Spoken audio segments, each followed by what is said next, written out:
The deeper meaning is the community. We still have this mentality of let's see what happens instead of let's go to the moon with it. Sometimes I feel like CEOs will make up goals that just came out of their heads. Like, we must hit this or I'll be disappointed, but it's not an actual projection. It's just like, I feel like I want this to be $100 million company. It's like, we just want to grow this thing to empower the community a lot more and build the community for dads to feel like they have a spot where they can come give help and advice and link up with other dad gang dads and hang out. And the hats are awesome. We want to just keep innovating and making great products for dads. But at the same time, if the community aspect of it falls off, then I just don't think we're like that successful in it.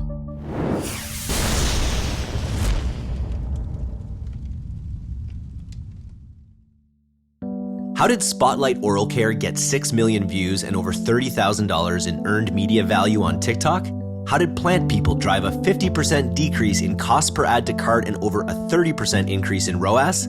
To go big like these brands, you gotta think small and work with mini social micro-influencers to create authentic UGC for your brand. Tired of hunting down and DMing creators on social, negotiating back and forth, only to have their one-off post flop and not impact your sales? Leave it to Mini Social to handle all the nitty-gritty of booking the right creators for your brand, delivering top-quality content you can use across your ads and organic social media. Ready to try them out for yourself? Get 15% off your first project when you start in Q2. To claim your D2C listener discount, just go to dtc.minisocial.com. Bart, welcome to the D2C Podcast, man. Talk to me about your hero's journey with Dad Gang. Yeah, for sure. I'll just kind of cut to, I've been in D2C for a good 12 years now, 12, 13, since like 2008. Even longer than that. I don't know. But before D2C was even like a word we throw around, I was making t-shirts, throwing events, concerts, blogging when blogging was hot, and kind of just driving traffic to websites through other people's news. And then post-college, I was just so interested I went into college trying to be a dentist and just didn't work out because I ran into chemistry and I was like, what the hell is this?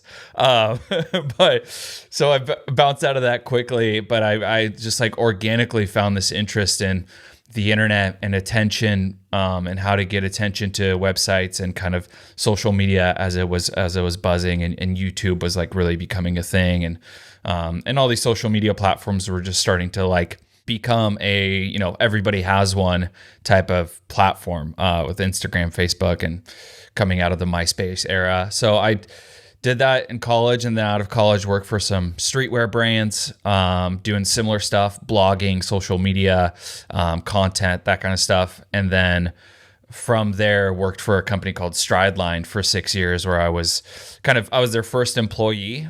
Jake and Riley were the two co-founders, and still a great company to this day, but they were just the two of them, and they needed somebody to do this social media stuff, as they called it in the beginning. So I was like, I think I could do that. And so the company grew from just the three of us to well over like 50 employees. And by the time I left there, I was the VP of marketing, director of marketing, kind of self-appointed roles, if I'm being honest. Like what do you want to be? Like, let's do director of marketing. And so I built up to that and handled everything. The standard structure of a D2C brand, oversaw all of it, email, SMS, paid social, all that kind of stuff. From Strideline, I kind of wanted to work for more brands or take what I've learned there and do it for more companies. So I moved on to the agency life, and I did that for about 2 years, got truly burnt out. I was year and a half, 2 years almost. I was the head of growth for over 30 brands. And it was I learned a lot. I don't ever take any L's without lessons. So I really, even the burnout, I can look back on it and be like, man, I know so much more than I did a year and a half to 2 years ago. And I went back into the world of being a director of marketing for both a skincare brand and then another health and wellness company. And while I was doing those skincare brands and health and wellness, shortly before that, I became a dad while I was at the agency. And I was always in a text thread with EJ and Grant, who are the other co-founders of Dad Gang. And we're always talking about our days, about how tough life can be, being a new dad, being a dad with 9-year-olds, and just always throwing around the term dad gang, and realizing that anything we saw on social media when it comes to dads, fatherhood, was kind of just this like funny comedy stuff. Dad bod, mowing the lawn, New Balances, all this like corny dad stuff you see. And we're like, that's funny. And we still agree. It's funny. I'm glad we have that humor aspect of it, but nobody's really building a community around like the struggles and the reality of being a father. And nobody's honing in on that. And so we made 100 hats that said Dad Gang on them, started them out of my tiny garage that couldn't even fit a car at the time. So we ordered 100 hats. Friends and family just ordered them like less than 36 hours, I think it was. And then from there, we're like, okay, that was cool, but it was all friends and family. Let's see if we can do this again. So we went from 100 hats to 300 hats. That was our next order. And that sold out in like a week. And it was still a lot of friends and family in the Shopify orders. So we're like, okay, well, the hats are sold out. Let's do it again. And it was kind of this like mentality of like, let's try this and see what happens, rather than like, we're going to build a company called Dad Gang and it's going to be huge and massive to the moon, all the stuff that you hear on just like entrepreneurial tweets. And so it just like kept going that way. And from there, we kept ordering hats and selling out. And then we started seeing a few more like names in the Shopify orders that we didn't recognize. And I just started boosting our best organic posts on Instagram. And it was really just one post. It was our first post that introduced the brand, a picture of a hat being held, literally just said, hey, this is Dad Gang, and we're a brand that's here to celebrate fatherhood for everything that it is. We made a really high quality hat. Like that's the other thing we pride ourselves on, is quality, and just like, it's a really, really nice hat, great stitching, good frame, easy to wash, all this stuff. And we're here to build a community and, join in and grab a hat. It's only $35. It's not like a super expensive hat by any means. If you look at other like snapback hats out there, we're actually pretty fairly priced. And so I just boosted that post. Media buyers cringe at this approach because they're like, okay, hit the boost button, put a couple dollars behind it. But I boosted it at profile visits instead of conversions, which is another cringeworthy thing, because it's like, you're not going for conversions, bro. What do you do? What are you doing? You don't want sales? And but I was really trying to build a community right out the gate. And even if you don't purchase, if you follow us, because the CTA on that is just follow. So if you don't purchase and you follow us, but you do see like reposts of other people wearing it, I think you'll eventually want to become part of the community. And if you don't, if you just want to watch, that's awesome too. But that's kind of how we started.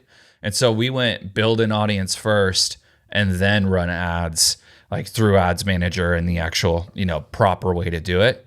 So we just kept doing that. We had that trucker hat be our only product for a really long time. And I remember EJ Grant and I were like always talking about, let's do this, let's do that. People in our ear being like, make t-shirts, make hoodies. And we're always just kind of like, no, let's sell 1 million hats before we do anything else. And that was kind of a joke at the time. We haven't sold 1 million hats to date, but it's like, let's focus on selling one thing really well before we bring in the distractions of a t-shirt, a hoodie, all this other stuff. And so we just kept selling that hat over and over again. Then we made a tan one.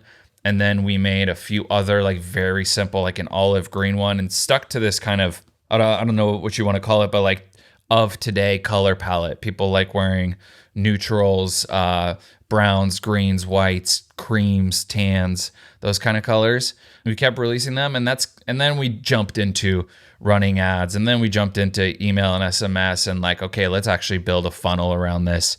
And through that approach, I mean, we're not even 2 years in, and we're actually like any day now, we're going to be at 100,000 orders.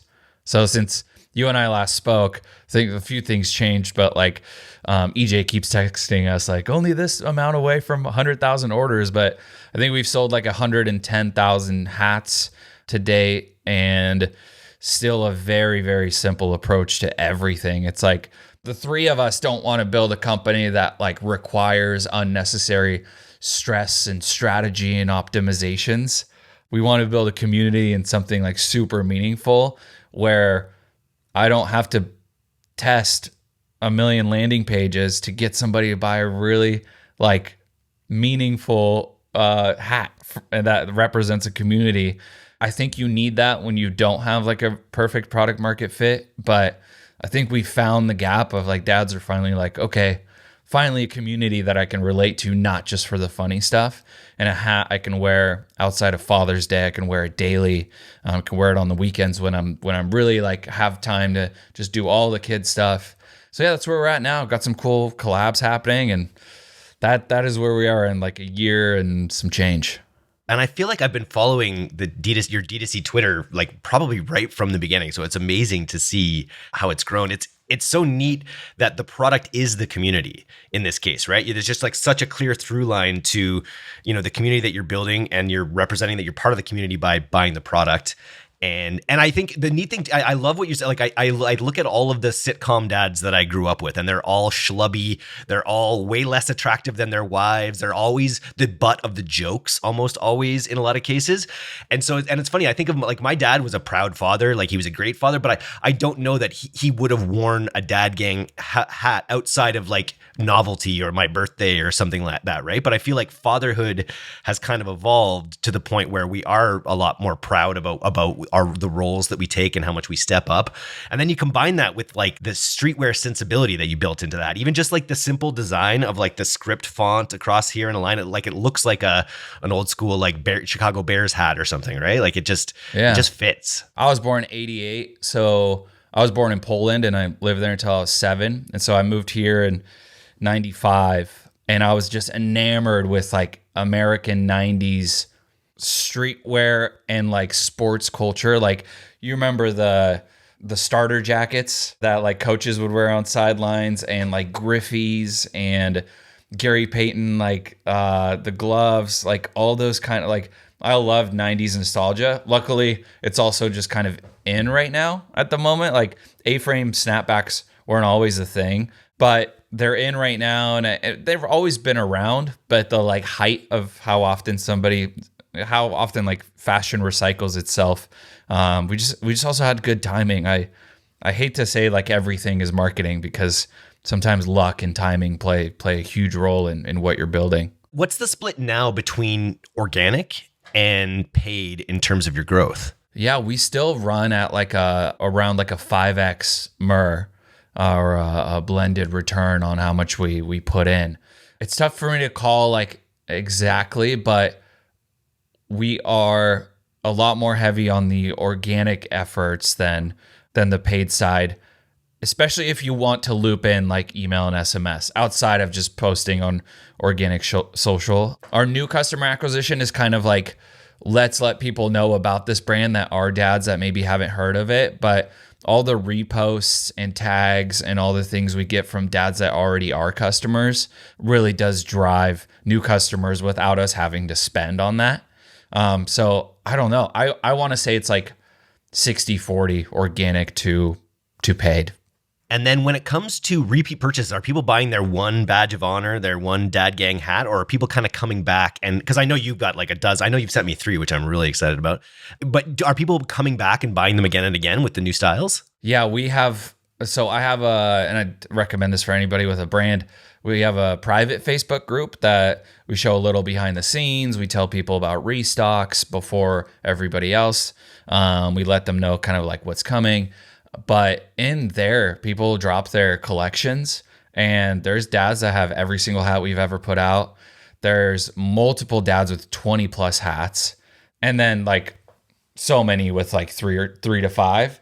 Because, and I know this is, my product, I'm going to have some bias in how I say things, but like I would wear this hat if it didn't say Dad Gang on it and it had like my favorite football team or something on it. Like it really just is a very nice hat, and you look good in it. Like it lasts a while, and it doesn't, like, it's so easy to wash. You just take like a wet cloth and some soap and dab it if there's a stain on it. like for me, I have a big head, or like a 7 3/4. So my whole life, it's been tough to find like good fitting hats, and I love these. So I think dads love that it's part of the community, but they're also like, this is my favorite hat. I've seen comment earlier today on an ad that was like, I thought this was all, advertising jargon, and I was gonna be fooled. And this guy wrote a super long paragraph about how much he loves the quality of his hat. So I think that's why we find so many collectors out of our customers. And that's so cool, because I think there's a lot of other dad brands out there are just getting by on the dad connection, right? Like they've got a number one dad hat or a number, you know what I mean? Like there's probably a lot that are more novelty focused as opposed to really focusing on the quality of the product.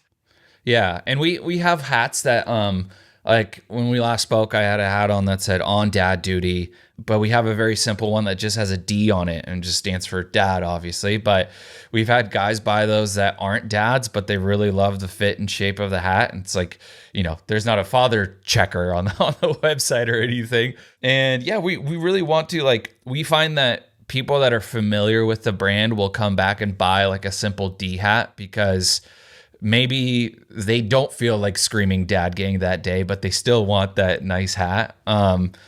So yeah, we really want to make a bit more like, we'll always make dad gang hats, but releasing some stuff that's a bit more like simple and everyday wear, something we definitely want to do more of. I like the on dad duty one. I always think of dad reflexes. I've seen so many great examples of dads with like incredible dad reflexes. I feel like that could be a hat. Yeah, I was doing that I had some friends over the other day, and they're like, we had some wine and our kids were running around, and I like you spot the disaster before it happened. So I would just like move my buddy's wine glass before my kid could even get within the vicinity. It was Your like spidey sense was tingling basically. Yeah, there. you just see it before it happens, hopefully. You mentioned you started noticing names on your purchase rolls that weren't, friends and family, but you've had some celebrities buy the hat too. Because talk a little bit about the celebrity partnerships that you're working on. Yeah, so the most recent one, I just got back from Arizona on Monday. We did our second collaboration with Mookie Betts, who's currently I think they just released the rankings for best MLB players in the league, and he's number one in our opinion. But so Mookie is an interesting one because he was kind of approached or saw Dad Gang from all angles. And he even tells the story, like his wife bought him a hat, and then Grant also sent some hats to a stylist that he works with, and he was seeing them out in public. And we sent him some like after the fact of his wife buying him one. So it was like so organic to the point where it's like, we have to work together. This isn't like, let's approach a celebrity and hope they work with us. It was just so organic to the point where it's like, I love this. I love what you guys stand for. The hats are great. I wear them all the time. And he is wearing them all the time without needing to at all. He's in Korea right now doing like an international thing, and every single clip and photo we see is him wearing this athletic white that we have with a Dad Gang seal on it. So that one's the coolest because it's just like so organic. And I used to work in the world of like contact bigger names and try to get them to work with you, and cold DM and all these other things where it was like, that was so organic. And we've had Luka Doncic wear it recently. 2 days ago, Dak Prescott. Another one was Russell Wilson. Like a lot of good NFL names, and then baseball names with some like Drew Holiday on the Celtics. So some of these names, like we know, like, oh, I had a buddy and I sent him a hat and he knows that guy, and that's how they got it. But like Russell Wilson, for instance, one of the biggest names in the NFL. And he's the dad. He's like known as his team's dad in some ways, right? I just saw a TikTok on that this morning. Yeah, and I think Sierra's pregnant right now, so they're going to have another kid. And it was just kind of like, we have no idea. Like, you have to just understand that they bought the hat and they're wearing it. And that's like, them being a customer is so much cooler than like working on it. It's interesting that the first one came through a stylist, which is interesting. Have you I know, I guess you're not doing a lot of outreach, but finding other stylists to the stars could be an interesting play as well, potentially. Yeah, for sure. And stylists are, from my point of view, I feel like stylists aren't that like well known. They work behind the scenes because no, most celebrities don't want you to know like who specifically dresses them. But yeah, Grant lives in LA, so he's in like the stylist capital of the world. And so I'm sure there's like really good ones out there. But yeah, that's definitely like an avenue we should be exploring for sure. Have you become a better dad since starting Dad Gang Co? I think so, yeah. I mean, I think being a dad, you're always holding this, and this kind of like the deeper side of becoming a father, but you're always holding this thought in your head of, am I being the best dad I can be? Or sometimes it's like, am I being a good dad? Like, but I think so because of the strength of the community and just having friends that I'm doing this with Grant and EJ. Like, we don't just talk hat biz all day. We send each other pictures of our kids and how this day went and all that. Like, the true core of how the brand started just continues. We just talk about things that we can support each other with and all that kind of stuff. And then, yeah, it makes me want to be a better dad even more so because of like how strong this movement has become. So you mentioned Meta. Is Meta the bulk of the paid mix at this point, or what does your paid mix look like at this point? Yeah, it's the bulk of it. We spend a little bit on TikTok. Honestly, not enough, and we haven't like put enough focus on it. But Instagram and Facebook has, in feed ads. And then I've actually been doing a good amount on X lately, and that has shown to like grow the community a bit more on X or Twitter, however you want to call it. But that's like $100 a day. It's not like a major spend, but it is helping build the community on Twitter to share more dad stories and that kind of stuff. But yeah, mainly Meta for the most part. Are you finding on Twitter, on X, that the CPMs are a lot lower? I remember it was about a month ago or so I saw some stats on like them going crazy on trying to get more performance marketers on the platform, because I think there's a lot more there were a lot of more brand advertisers, and now there's probably a lot more inventory on the platform. Were you finding like getting people into your community was cheaper on that platform? Yeah, I've noticed that in the past few weeks, I'll say, because when X rolled out like a newer advertising dashboard at first, I like could not get an ad approved, and it was a picture of a hat. Once again, I'm super complicated over here, and I just would check it every day, and it would not get approved. And then now, and I don't know what the reason was for that. Like the ads manager was just super wonky. But now that when I spin up an ad, it goes pretty quickly. And yeah, we get a lot more eyeballs on the brand for what seems like less. But I'm not spending a significant enough amount there yet to like really hone in on any metrics. But I do like the overall growth of the profile has been bigger. And then I've just noticed an uptick of like Twitter purchases from Shopify. What's the TAM here? What's the TAM for dads in the US? So last time I looked up, there was 80 million dads in the US. And new ones daily. So like we see that our like I have a WooCommerce post-purchase survey that asks if this is a gift or this is for yourself. And for a while there, especially during holidays and like now Father's Day coming up, it was like a dead even split because husbands will like tag their wives in the ads, say, oh, nice. get this for me. And then we'll jump into those comments and say, yeah, come on. Like we'll encourage them to purchase it. But yeah, I don't know the actual TAM, but 80 million dads, a new one every day. Like pretty good. Kind of like a dentist, people are always going to have teeth. That's right. When are you going to start your dad's podcast? I feel like it's ripe opportunity for content marketing to have a Dads on Dads podcast. So we're rolling out this new hat with Mookie this Friday, and that is like our second sit down with him and his buddies. So we're doing it with Mookie, Cam, and One, who are their best friends, and they're all dads, and they started their own company called One Marketing. And so the first one we did with them is like the sit down podcast style, and so is the second one. But we eventually want to be able to like sit down with other dads. They don't have to be, some of the best athletes on earth, but just sit down with other dads and talk to them about their fatherhood experience. So I think it's in the cards, but we haven't like sat down and mapped it out. How do you envision this company going in the next like couple of years? Like I think you're just kind of growing it. You're doing all the right things. How big do you want it to get? Where do you see this going over the next couple of years? Yeah. So like I mentioned earlier, we like still have this mentality of let's see what happens instead of let's go to the moon with it. And because working at the agency and seeing the stress of other CEOs of like stuff is like self-inflicted stress. So like sometimes I feel like, and it's not for everybody, but CEOs will make up goals that just came out of their heads and they're like, we must hit this or I'll be disappointed. But it's not an actual projection. It's just like, I feel like I want this to be $100 million company. It's like, okay, that's a cool feeling, but that's going to be really hard and you're going to stress over it.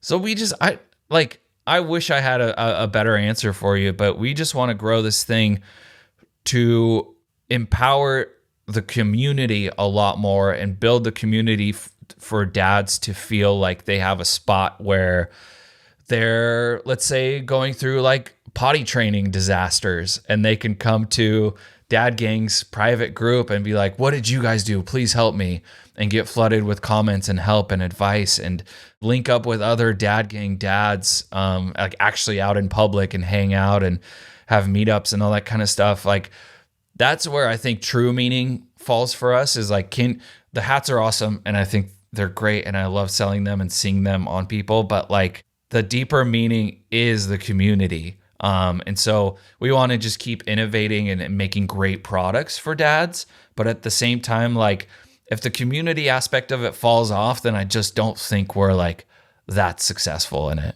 When I was a new dad, I was thinking I wanted an app that was like a bat signal or something that I could just like in the evening once the kid was asleep, and usually my partner was asleep as well. I just wanted to be able to send like a bat signal up to be like, hey, other dads, like, just a way, just a passive way to be like, hey, let's hang out or let's do something, because it can be isolating at times, right? Like when you're in the grind of being a dad, it can be isolating for sure. Yeah. And I feel like amongst like friend groups too, sometimes there might be like an underlying pride for asking for help because you're all trying to be the best parents you can be.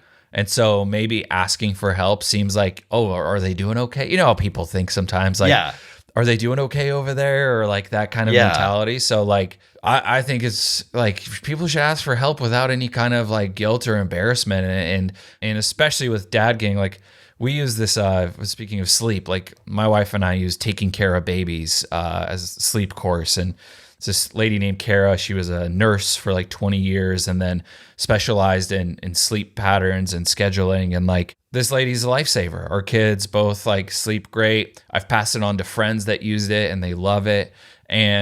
But then when I tell some other friends about it and they maybe are past the sleep training phase, they're like, oh my goodness, like I wish we had that.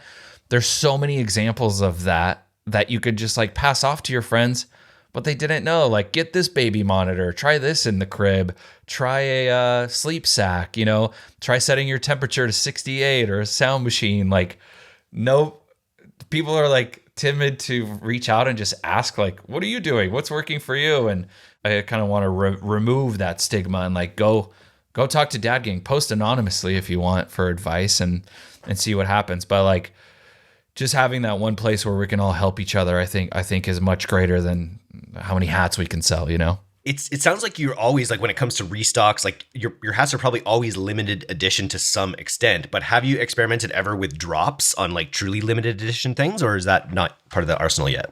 No, we have. So right now, like how it stands, and I'm super transparent about this, we order the most of our best sellers, like our staples. So we have a black and white horsepower that is probably like our best seller of all time now, or the Dad Gang black and white trucker. Both of those are like 1 and 2. They kind of compete against each other. And then like 3 hats behind that sell really well. So the volume wise, we get the most of those.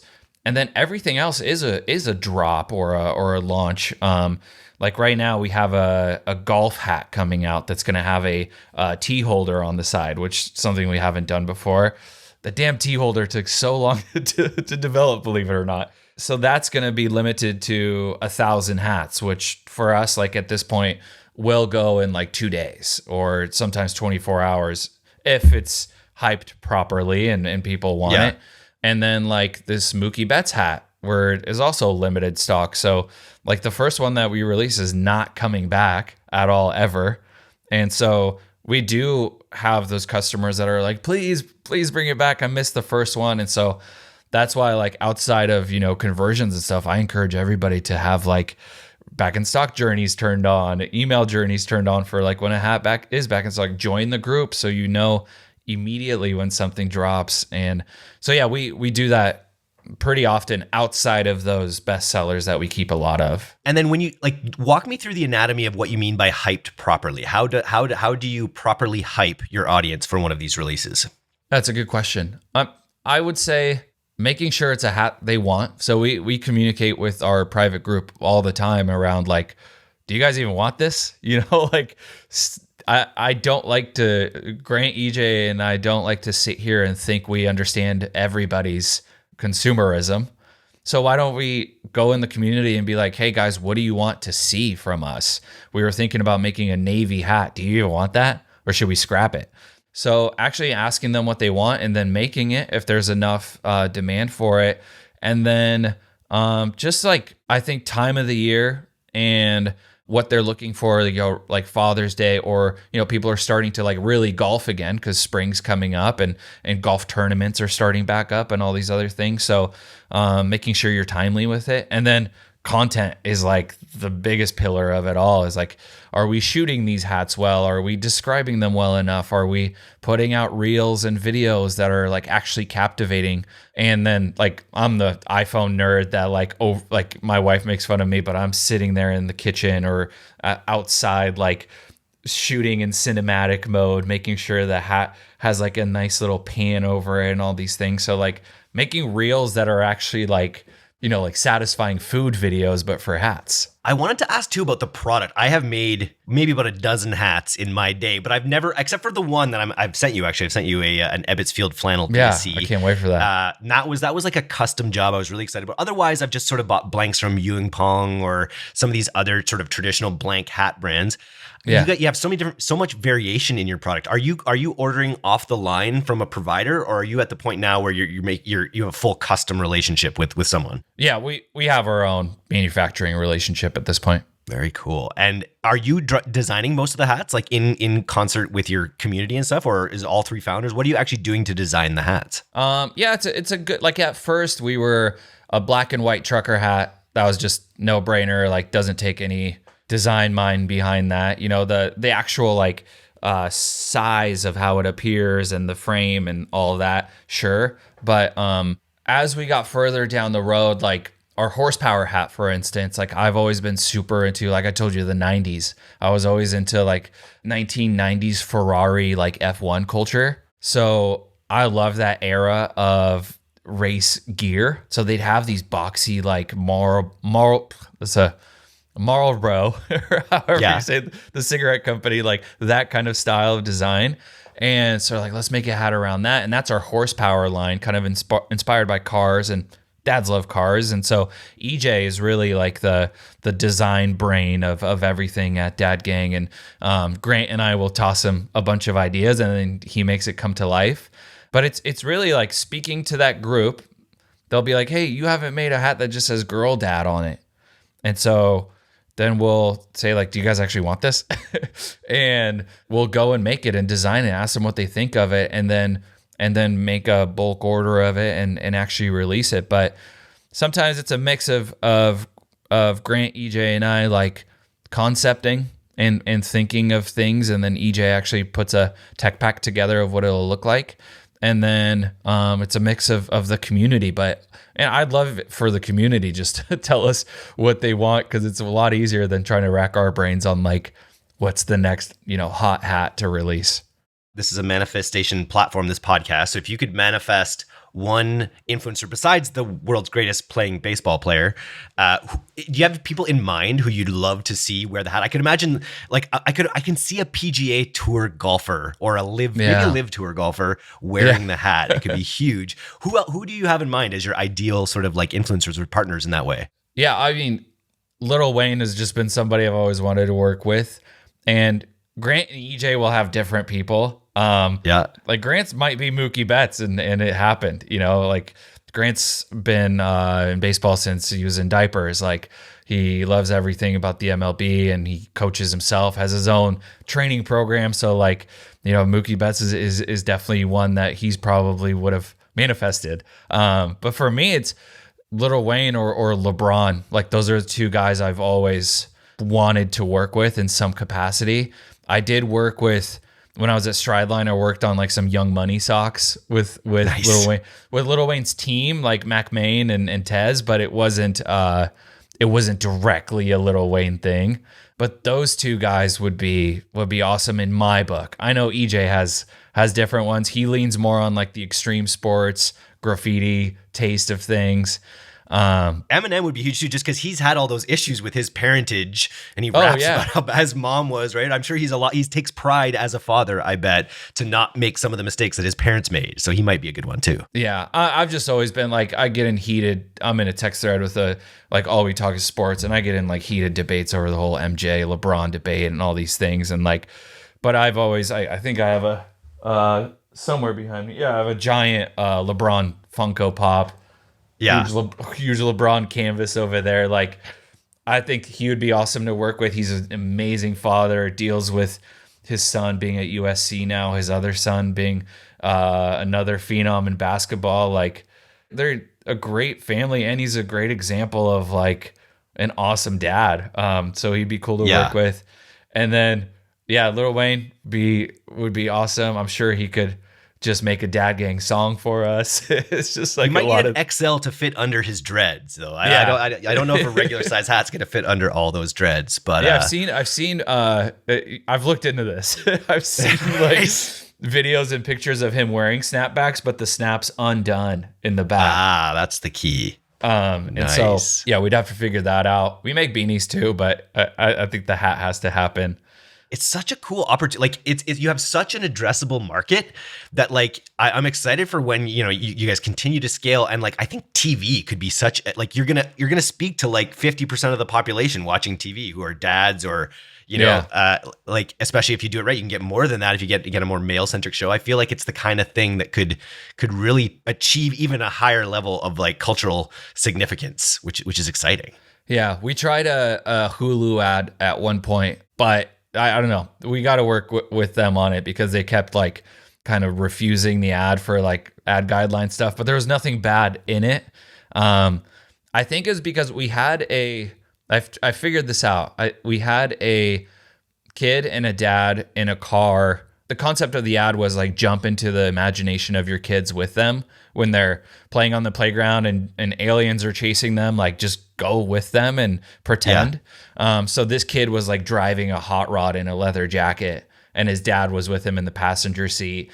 And then the ad panned to them actually just being in a box. And so it was like this kind of jump into the imagination ad. But I think the reason Hulu might have refused it was because it showed a kid driving, which is like encouraging kids driving cars. I don't know. It wasn't the intent of the ad at all. So you mentioned Father's Day as it's got to be like the Super Bowl for this a little bit. What are you doing? Like, what does your ramp up to Father's Day look like? And is it something you're thinking about and already planning out now? We're inventory planning for sure to make sure there's enough, because we're still at the point where we think we have enough hats and then we don't. So we'll always sell through the inventory that we think we have enough of. Even right before this call, EJ hit me up and was like, hey, if we keep going like this, we're going to need a reorder for Father's Day. So we're like trying to get a lot better at inventory planning around these special occasions like holidays and Father's Days.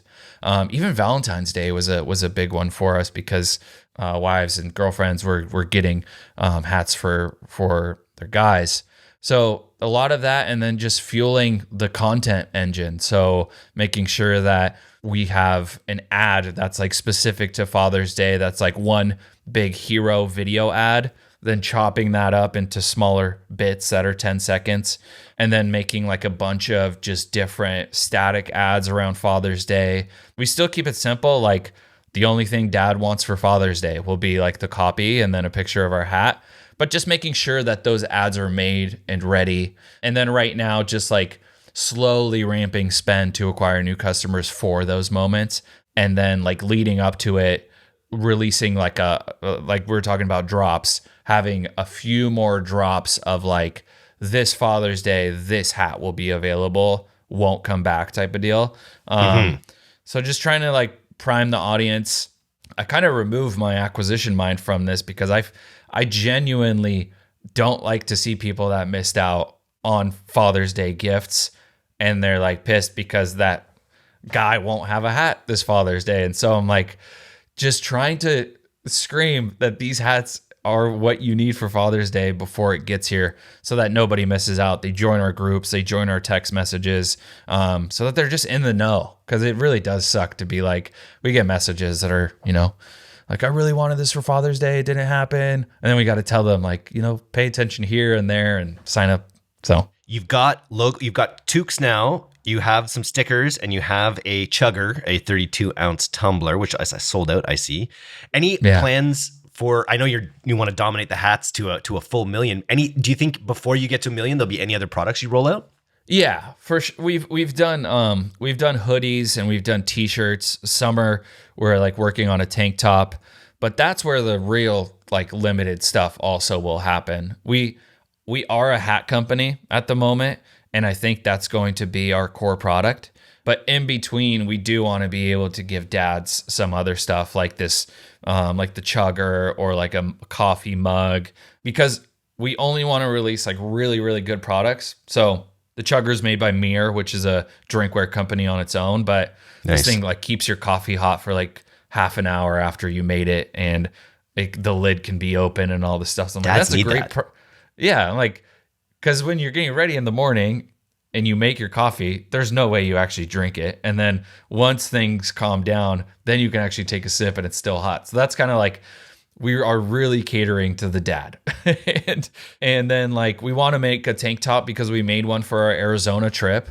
And then too many people were like, wait a minute, I want that. And so we'll make a limited run of those and t-shirts eventually. But like, I don't know. I don't want to like water down the brand to the point where it's like, everything has Dad Gang on it now. I just want to keep it special to certain products. Nice. This has been fantastic. I've got a list of rapid fire questions here I'm testing out with guests. Let's go. The 10 questions, the 10 D2C questions starting now. What's your caffeine routine? 1 in the morning and maybe 1 in the afternoon. Is this a drip coffee? Is this a espresso? Drip for now. Drip just for now. switch to drip. Yeah. Which app do you spend the most time on? Instagram. What's the last piece of content you consumed that changed the way you think about things? It could be a book, could be a podcast. It's called the 5 a.m. routine or the 5 a.m. plan. It's just, I've always, because of kids' routine and like trying to get a workout in, I've always kind of by default woken up at 5 a.m. And then I saw this book and I'm like, oh, okay, maybe what I'm doing has some other benefits I should learn about outside of just getting more of the day. So, yeah, it's called the 5 a.m. something. I should know the title. But yeah, it's just changed my way on being like, okay, maybe this 5 a.m. thing is what I should stick to. What time are you going to bed at to get up at 5 a.m.? I try for 9:30. That's pretty good.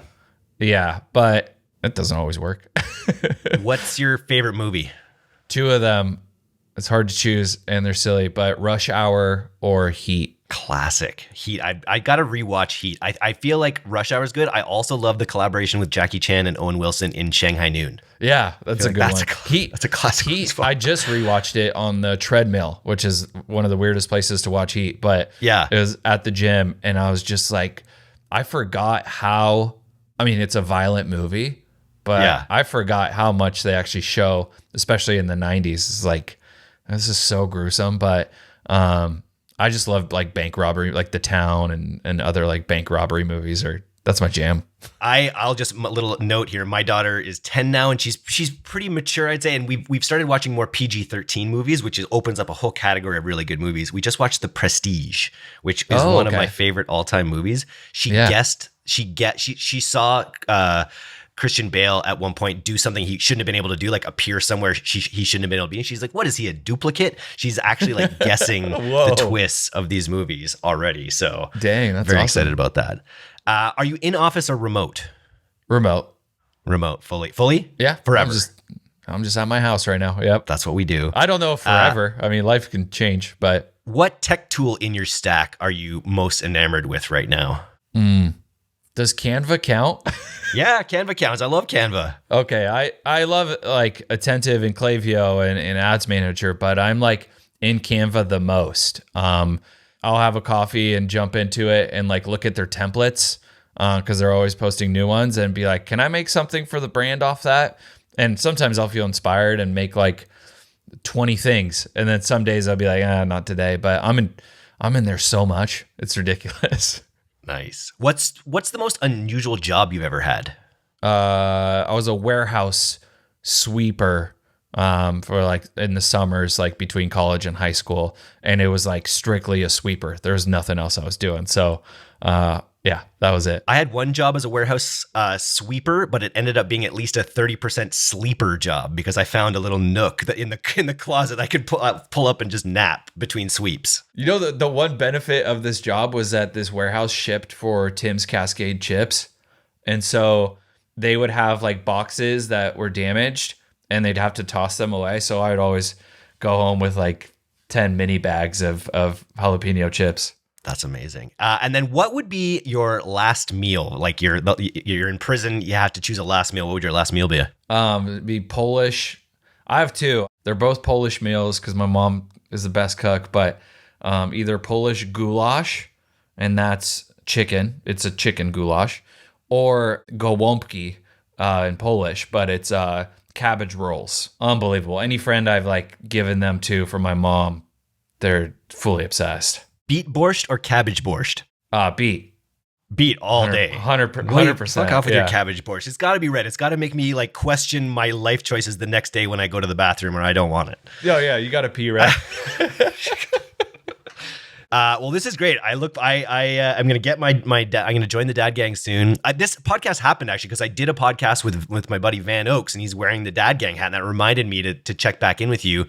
It just must be so cool to see people in this industry. And I was saying, like, as far as like people spending time on D2C Twitter, I feel like it's a great audience who will be customers of your product as well. Because I feel like marketers are in that really tight Venn diagram of like really proud fathers, happy to love streetwear.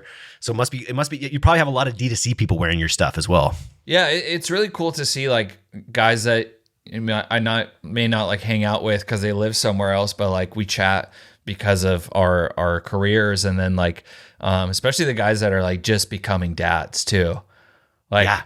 You got to get, I just saw Shaq posting his baby crib or whatever. You got to send Shaq some gear. Yeah. Him and I like literally became friends through that because that's awesome. I had this brand. He was becoming a dad and like, he loves the hats. I love Breeze, the drink company he has. And it's like, because of that connection, we kind of are buddies now. But yeah, I just love seeing all these guys like switch from only tweeting about cost caps and complaining about Meta to like, oh my gosh, my life is different. I have a kid. I have other things to worry about. And like, being able to once again, like bring a community of marketing dads that can help each other out. Amazing. Thanks for coming on the D2C podcast, Bart. Of course. Thank you for having me. What's your handle on Twitter for people that want to follow your journey? It's the chef. The SZ is SH in Polish. So just THESZEF. Nice. Well, follow Bart, follow his journey. If you're a dad, you got to get one of these hats. If you're a mom, you got to get one of these hats for your husband because it's the cool thing. Everyone wants to be in the dad gang now. Yeah, and follow Dad Gang. I'm just one person. Dad Gang's much better follow, I would say. Nice. Thanks, man.